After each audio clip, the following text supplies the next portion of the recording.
Hi guys! Samahan niyo ako sa last day ko bilang si Bubbles dito sa Batang Quiapo.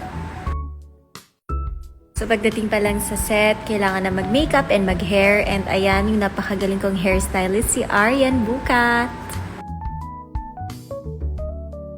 Tapos after mo mag-ayos, kailangan mo na magbihis, tapos dediretso ka sa set. O pak! Magic! O aura, akala mo naman di mo amatay.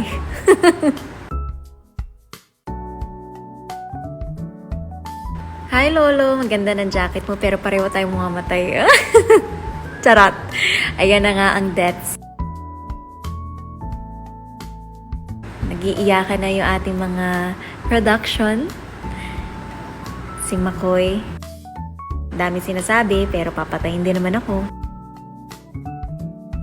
At syempre, ang pinakamahusay si Direk Coco Martin. One take lang yan. Ang galing-galing.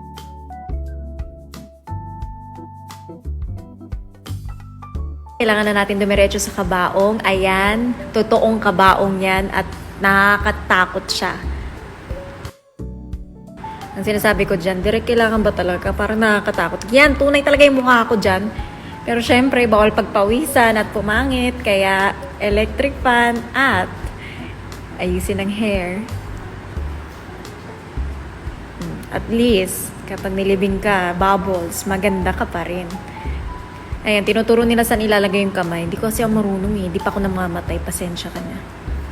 Ayan na! Tatakpan na nila. Shit! Totoo talaga yung reaction ko dyan. Yan din ang sinasabi ko. Shit talaga.